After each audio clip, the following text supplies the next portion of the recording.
How to find the best sleep position for you, especially if you're struggling with long-term insomnia or sleep problems. This is something that comes up in my practice every so often. And I even have clients who directly reach out to me to say, my sleep is quite all right, but I really want to train my body to be able to sleep in this very particular sleep position. Can you help? Now, when it comes to this topic of sleep positions, I'm sure you have seen lots of different advice on it and lots of different practical suggestions. Sleep positions are very practically driven and often very physically driven.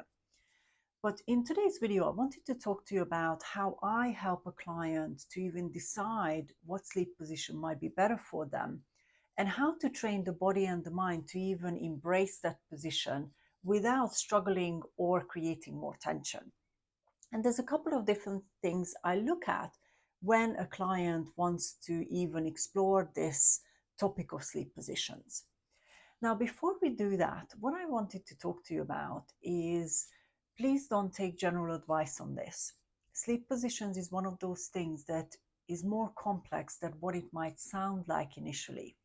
So if you already struggled with long-term insomnia or sleep problems, sleep position is just one part and often quite a small part of this entire picture of how you can help your body and your mind to develop great quality sleep and very restful and relaxing sleep. While sleep position has its role in that, but it's not the only thing that you need to bear in mind. And as I mentioned, we'll go through a couple of different things that can help you even sort of figure out where you want to go with this idea of changing sleep positions or optimizing your sleep position. But it's really important to bear in mind what other factors there are when it comes to lack of good quality sleep or even sleep problems. Now, before we do that and we go into this topic of sleep positions, I wanted to welcome you back if you are part of my community already. If you're brand new, then let me quickly introduce myself. My name is Beatrix Schmidt. I'm a sleep coach, a professional speaker, and the creator of the Sleep Skills for Life program, which is very much my way of helping clients like you to overcome long-term sleep problems and even insomnia. And I've been working with clients for 10 years. So sleep positions, as one example, has come up in my practice quite frequently. Now, if you haven't yet, hit that subscribe button below, hit that little bell as well so we can let you know when I post new videos. And if you like today's video, you can hit that like button below as well towards the end of the video. Now, let's turn our attention back to the main topic of today, sleep positions, and how to even figure out what might be the best sleep position for you within the situation that you have with your sleep.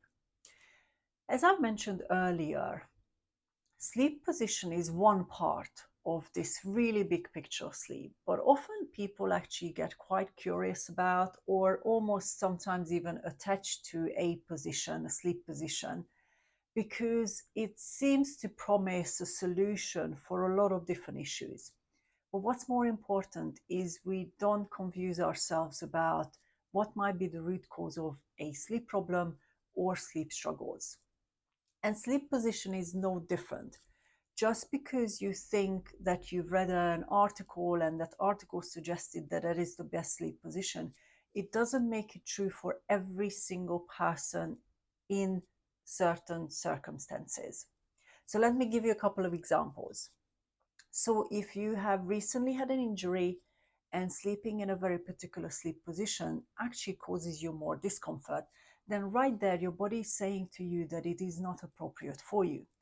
Maybe that is the reason why you want to change sleep positions, because you realize that your current sleep position is actually maybe making things worse or triggering some of these sort of niggles or pains or anything like that. So again, this is where we're going to be self-aware about it and see whether or not your current sleep position or your future sleep position is actually really going to help you ease your ability to sleep well or even improve your sleep. So please start with bearing that in mind. Any injuries, any pains, any physiological structure that you have in your body is something that you've got to work with, not perhaps ignore or push it to the side. So that's very important. And I always say that to clients at the very beginning of these conversations is there is no one answer. Not everybody is best sleeping in one position or another. It's helping you to first figure out what that position is for you, and then really working towards improving that situation when it comes to sleep positions. So that's this very first part. And please don't pick up a position, a sleep position, just because somebody said so. If you're unsure, speak to someone who is more practiced in the field, maybe even more of a therapist who deals with physical alignments of the body, so you can really figure out whether or not you are choosing the appropriate thing for you. Now that we covered that piece, let's really look at, providing you've had that and you've looked at it properly, how can you actually really embrace a new sleep position if you really feel that that's going to help you improve your sleep or improve relaxation. So the first step within this retraining your body to sleep in different positions, or figuring out whether or not the position you're already sleeping in is the best for you, is looking for the signs of the current situation. So what do I mean by that? Let's say you are sleeping on your side currently. What you want to look for is what might be the reason you feel more comfortable in that position. Are you more of a cuddly type person? Often, if somebody's more a cuddly type person, they tend to actually almost cuddle themselves even if they don't sleep with another person in the same bed. So sleeping on the side, for example, allow us to almost give ourselves a hug without another human being needed. So that can be one reason why, more psychologically or more emotionally, you choosing a sleep position. So let's say you find some of these things. What you would want to be looking for is physical comfort, emotional comfort, and what I would suggest, mental comfort. So what do I mean by physical comfort? Obviously, when you're choosing a sleep position or you want to move to a new sleep position, you've got to make sure that you are actually comfortable in that position. So if you are a side sleeper, you want to pick a position that you can create comfort in. If we want you to, let's say, go from your side to your back and sleep on your back because you think that's going to benefit you, then first we need to understand what comfort pieces you can see when you're in bed. Then the next part is this emotional part. For example, a side sleeper who tends to make contact, physical contact, or soothe themselves that way, if they start sleeping in a sleep position, often what they end up doing is not think about the emotional element. So a good sleep position, no matter which one ends up being the right one for you, will create a sense of comfort, relaxation, ease, not just physically, but also emotionally. So sometimes when people ends up sleeping on their back instead of their side, they almost don't quite feel comfortable in that position, and they feel a bit more sort of fidgety or nervous or frustrated. So look for those signs.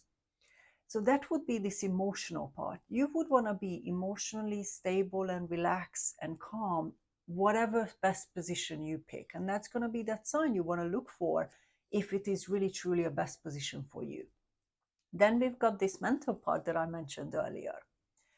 If you're only picking a sleep position because somebody, an article or a resource said that that is the only way or the best way or the perfect way to have great quality sleep, then that's a mindset part.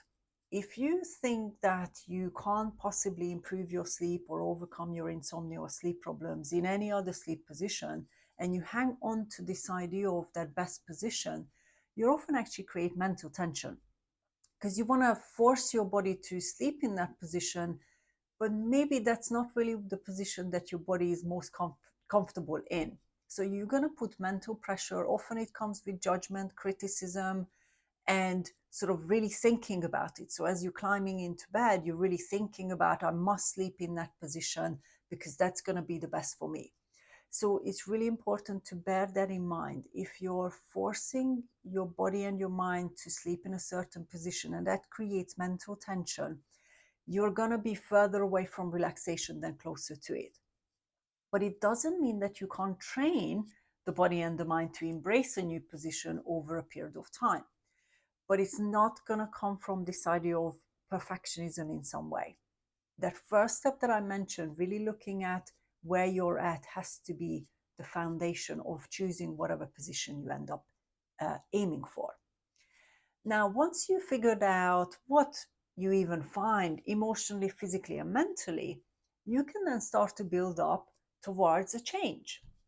So if a client figures out that, yes, they want to start changing a sleep position, that first step is absolutely necessary, because you don't want to force yourself.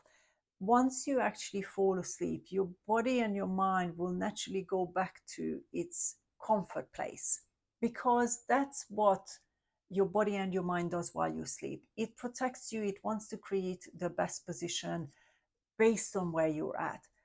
Now, having said that, if you have long-term insomnia and sleep problems and you sleep very little hours, sleep positions often don't provide enough comfort for you to even get decent amount of sleep.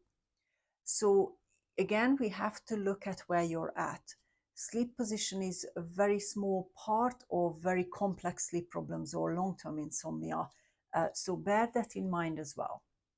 Because maybe if you are struggling so much, you're not going to get comfortable in any position because you're probably too tense, or you're concerned, worried, or any emotions might be very heightened while you are in bed.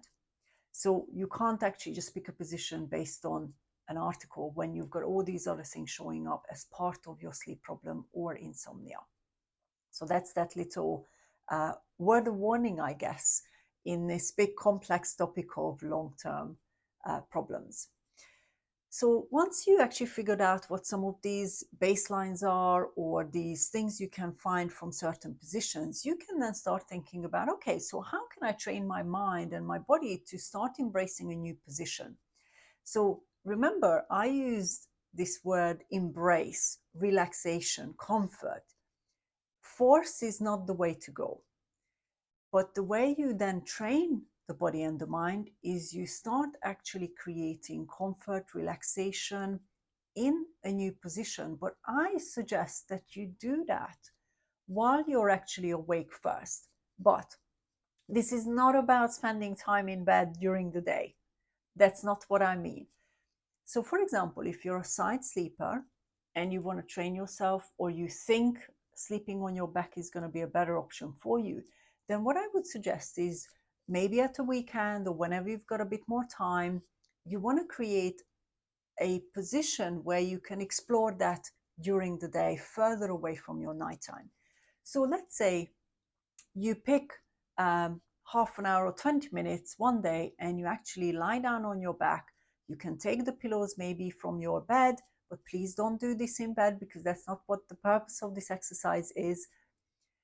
And you would want to create that environment somewhere else. So let's say on the floor, you can pick maybe a blanket, put it underneath you so you can actually really get comfortable rather than lie on a hard floor or anything like that. Take your pillows, really figure out whether or not maybe even the pillows are actually appropriate for this new position you're wanting to embrace. And when you lie down, I want you to start seeing how you feel. If you're lying down on your back and let's say your legs are very straight, after 5 or 10 minutes, you're going to see whether or not there is any tension building up in any area of your body. If you want to move out of the position because you are feeling some tension, you're naturally going to go to another position. So learn from what your body is signaling to you. Your mind might be chatting to you as well. If you have very racing mind, often actually even doing this exercise can be quite tricky because your mind is just too distracted and not even focusing on this exercise of figuring out how comfortable you get in a position. So go through this and look for the physical signs, look for the emotional signs. Are you feeling any emotions, a better quality, maybe relaxation, and you want to see that in terms of emotional relaxation as well? Or are you getting more frustrated? And then what is your mind doing? Your mind might be actually completely distracted, or is able to embrace this position and really start to look for those signs of relaxation. So during the day is a very good time to really allow the body and the mind to even embrace this new position you want to actually integrate in the future. And that is often a good start. Start figuring out how you can improve that relaxation, improve that calmness. So that's physical, emotional, mental in that position during the day. And that basically means that when you are settling in at night, in that new position you want to be in, once you figured out it's appropriate for you, your body isn't going to feel weird about it. It's not going to be like, well, why are we doing this when normally we do something else? So you're introducing the idea at a different time. So once you put in place for the nighttime, it's not going to feel so almost alien to your body and your mind as a new thing. So that's a really good way to start easing into this position. But the very important part is not to get so attached to it and create again this idea of perfection around it. When you're sleeping, and let's say your body gets a bit uncomfortable in one position, for whatever reason that might be, your body and your mind is there to move out of a position accordingly to what is happening at that time. And you're not even conscious of this because you are sleeping. No matter how little or how much you're sleeping, even if you struggle with very complex and long-term insomnia, and let's say you're only sleeping 4 or 5 or 6 hours, during the times when you are sleeping, your body and your mind continuously looks after you. So it will change positions depending on what might be showing up. I'm sure you have had that experience when you, let's say, gone to bed in one position and then actually in the middle of the night you might have woken up in a different position because you felt that maybe you've got pins and needles because you've been lying on your hand, for example, or whatever the version is. So often when that happens, your body will actually signal and say, okay, well, if we're not comfortable here and I'm already feeling the pins and needles, at this stage, you might not be awake for it yet, I would want to move out of it. And then during the process of moving out of, sometimes that's when you wake up to it. So again, this is another thing I get asked about in terms of sleep positions is what if you wake up in different positions and you feel uncomfortable? Again, when it comes to complex sleep problems, this is a much longer conversation than just a sort of short video. But that's really the steps that I would suggest you go through to even look at picking the best position for you. The best sleep position often changes depending on your emotional state. It can change through whether or not there is maybe a colder or warmer weather. I've seen that in my work as well. In my sleep, I tend to sleep certain ways during the winter when it's colder. I tend to sleep in different ways when I'm actually more positively emotional and sometimes negatively emotional. So don't get fixated on one position. Explore it with a very proactive and practical mindset. And that's going to give you the idea to, no matter what sleep position you pick or is appropriate for you, you can create a really high amount of physical, emotional, mental relaxation. And that's really what you want to look for, is those three parts of the relaxation. So you can really optimize the sleep position that you actually want to be sleeping in, and trust your body and your mind that it's going to look after you rather than it keeps doing something else that you don't want. You don't want to create that argument between your mind thinking that I'm here to protect you and you saying, well, don't do that because I want to do this or want to pick this very particular sleep position. So I hope that this video has introduced you to this step-by-step process that I use to even figure out how we want to answer that question. But have fun with it. Your body and your mind can show you the signs, but only if you prepare to listen. There are going to be signs of relaxation. There are going to be signs of calmness that can really help you pinpoint what kind of positions might actually be better for you, respecting where you're at rather than just intellectual picking something because an article says so. And what I've seen with clients, which is actually really interesting, is the more they actually relax, the more they actually improve their sleep. Let's say if we take a complex insomnia situation, the more they actually feel like whatever position they're sleeping in is incredibly recharging compared to the beginning. So as your sleep continues to improve through other things as well, your relaxation, the level of relaxation you feel is going to also improve. That's how good quality sleep is designed. It's not just about the physical position, the physical relaxation, but also the emotional calmness and the mental relaxation as well. That's how it's all creating a really great quality sleep over and over, night after night. So thank you so much for watching this video. And like I said, approach it with a bit more fun rather than perhaps forcing yourself to do something just because somebody said so. This is quite a curious part of sleep. I always get surprised when somebody says, well, I want this, and then we actually end up with something else, but it still works for them because they sleep really well with it. If you haven't yet, then hit that subscribe button below and hit that little bell as well so I can let you know when we post the next video. And if you like this video, this is the time to hit that like button below as well. Otherwise, thank you so much for watching, and I will see you in the next video.